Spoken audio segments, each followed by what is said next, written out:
Hello, everyone. What an exciting day in London. It took us like an hour and a half to get here, so it was a lot of pain and determination to come and speak to you. I'm going to tell you a little bit about music and Web3 and our company Napster. So the title is Why Artists Should Care About Web3. I came from a company called Roblox, and then before that originally worked in the music business in the 90s and actually worked on Napster 20 years ago. So this t-shirt is 21 years old, and we lent them 50 million back in the 2000 era, and then offered the music industry about $1 billion to legitimize Napster. Didn't quite get there, which is a story for drinks later. But anyway, and then after that, companies like Apple and Spotify were born. But Napster kind of originally kicked off the digital music era 20 years ago. So I, after leaving Roblox, where around music, have joined Napster, and we're looking to reinvigorate the music industry again with the next kind of paradigm that we'll talk to you through here. So the question is why artists should care about Web3.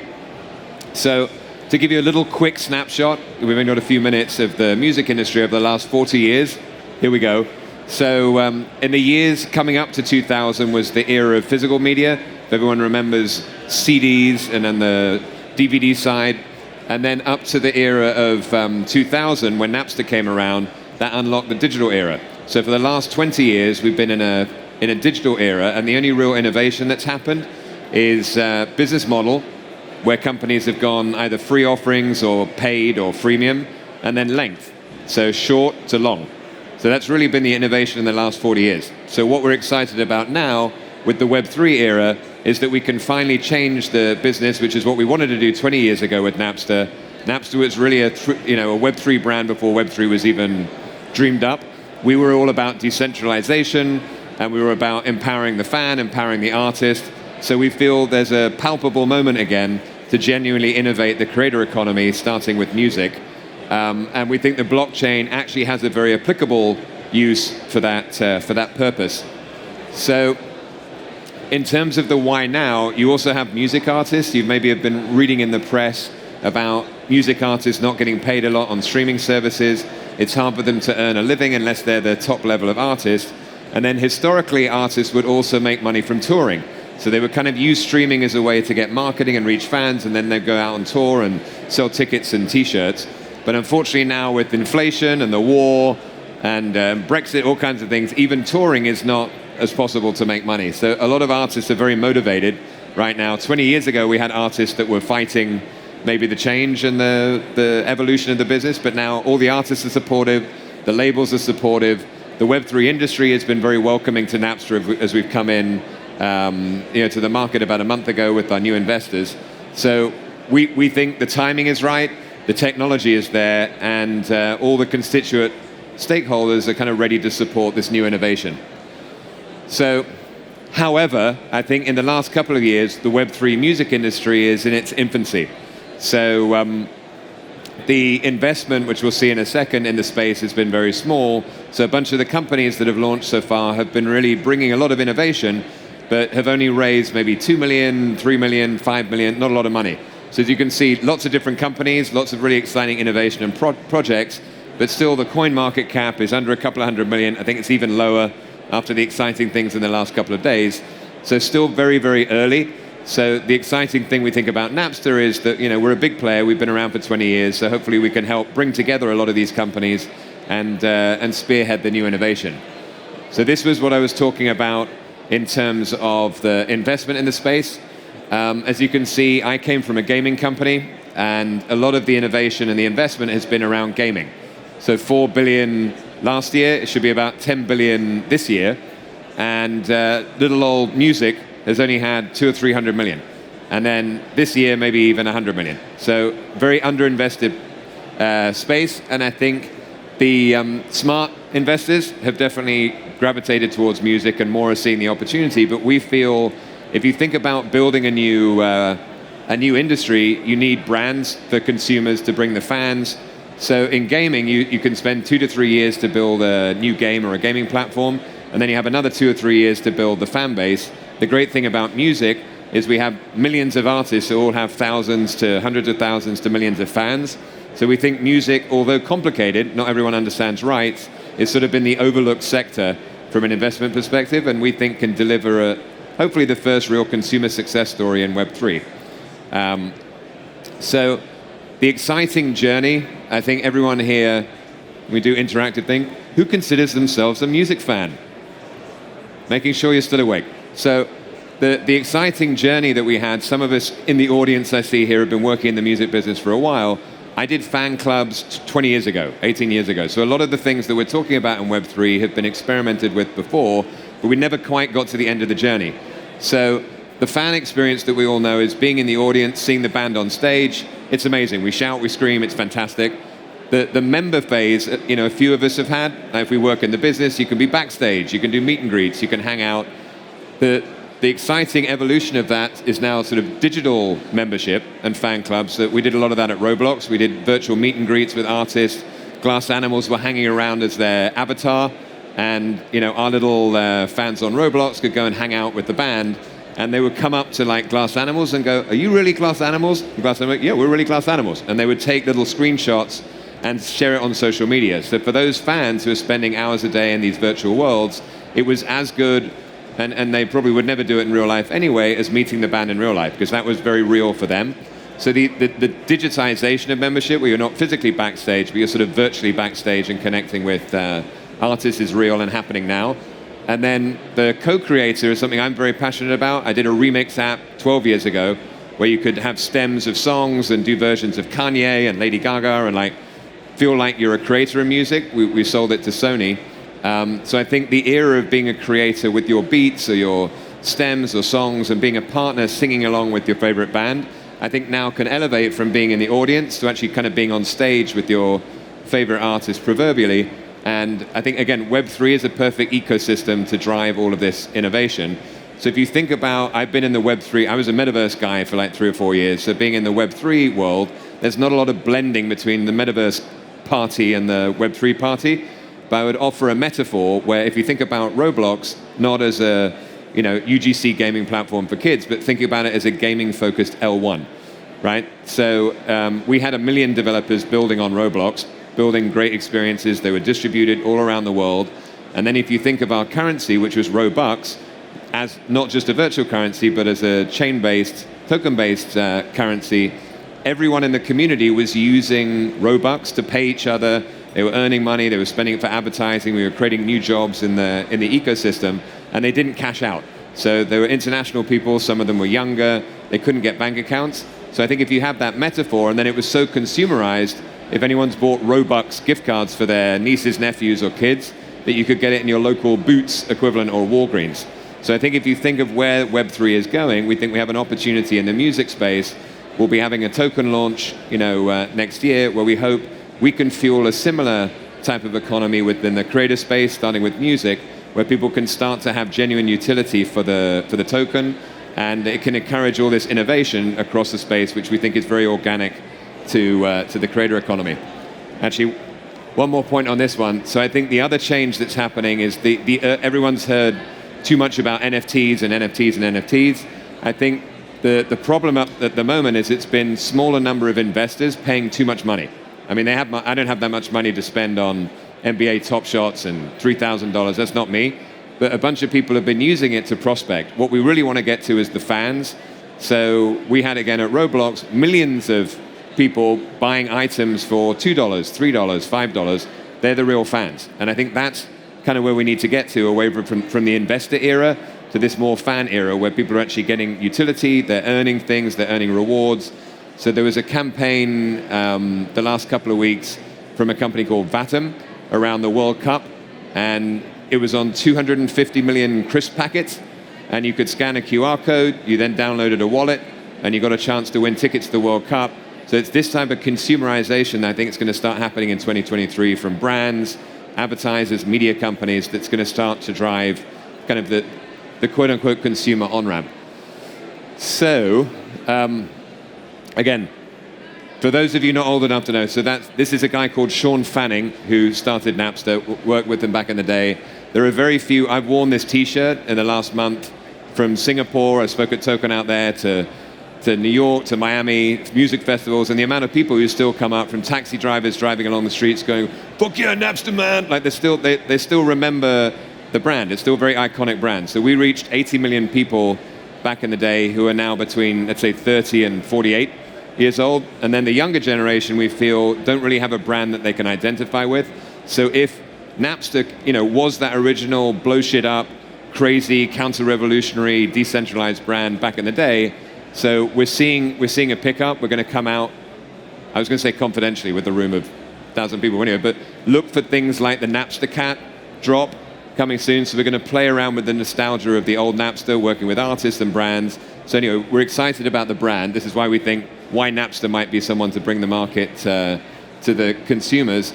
We already have, so I think there are a lot of companies coming out on that previous slide who are brand new, right? They're quote unquote Web3 companies. We're strong believers that consumer behavior is already existing. People buy tickets, people stream music, and it's hard when you have a highway to build things way off the highway, round the corner and up the hill. It's difficult to get people off the highway. So we think the consumer success stories will be companies that are kind of have one foot in Web 2, if you like it. No one called Web 2 before Web 3, but anyway, one foot in current business with material user bases, and then can kind of move that base and start to introduce new blockchain-based and Web 3 features. So we have a close to 9-figure current business. We paid over $1 billion to the music industry, so we think that's a good stepping stone to kind of bring people and start introducing new features around the blockchain and offer new deals for artists that are more equitable.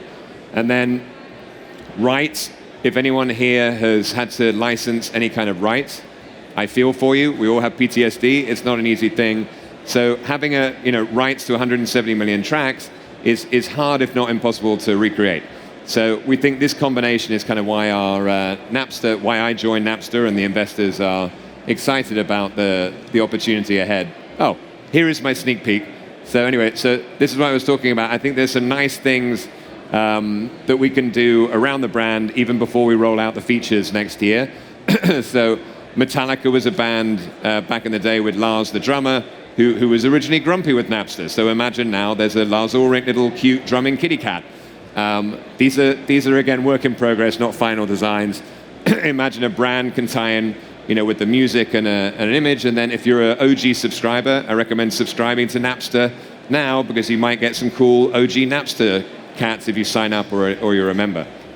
So I think that's really it. We've got a minute to go, so I wanted to give you a sense again of my optimism. I know the last few days have been a little bit mental. So we think on the consumer side, I'm not a DeFi guy. That's another panel. But in terms of consumer use cases, I generally feel that we're at a palpable shift away from a 20-year cycle of Netflixes and Spotify's and these sort of old incumbent brands that were really focused on kind of taking a commodity and either giving it to you for free and taking your eyeballs and monetizing it through advertising or taking your money every month. And now that we have a genuine opportunity to rebuild the industry and center around creators and have that connection between the artist and the creator and the fan to unlock a whole new set of creative opportunities for fans and a whole new lot of commercial opportunities for creators that can hopefully sustain themselves. So I'm very excited. Check out Napster, come out and say hi at the event. But thanks for having me. Well done. Excellent, excellent, excellent. Thanks very much, John. I really appreciate that. What I'm also interested to know, and a lot of people talk about the artists and the revenue that they can now generate, especially on some of these NFT platforms where we're looking at music as an NFT, the remuneration going back to the artist, something in the region of about 85% as compared to what they're certainly getting on Spotify, which is less than 8%. But what I'm really interested to know from your perspective is what the fans actually get.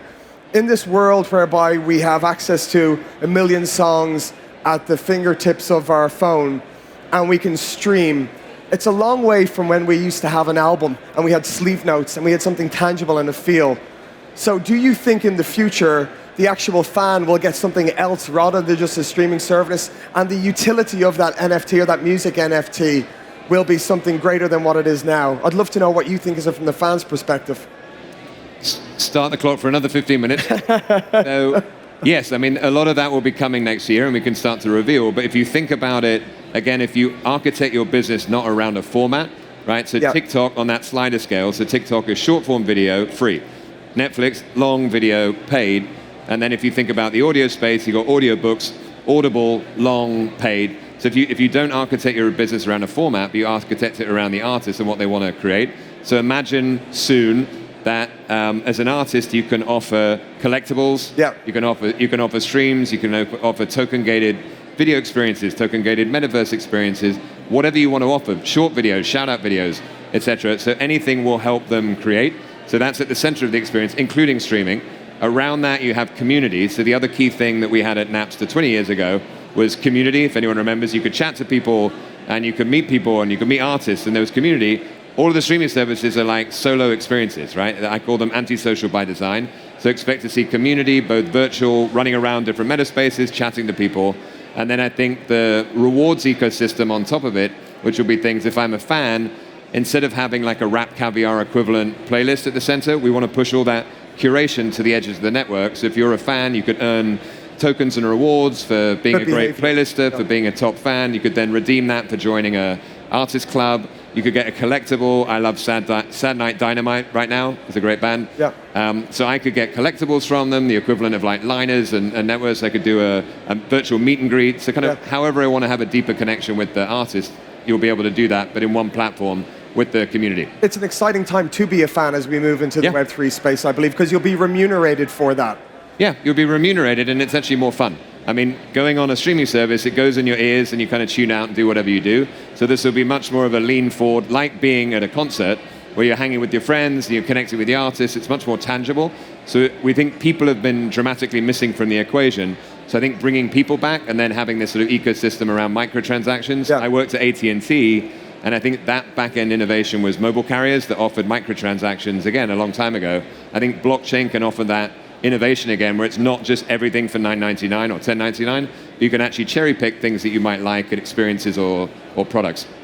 You had a picture of Blau from Royal.io, and I know that there was recently an album that Nas dropped where he basically tokenized the album. Everyone bought the NFT, and the plan is that as the album gets launched, the revenue will go back to the NFT holders. I'm interested to know what the major labels, the incumbents from your old world, how on board are they with everything that's happening in Web3? Are they going to get forced to comply and to get with it, or are they going to put up a fight?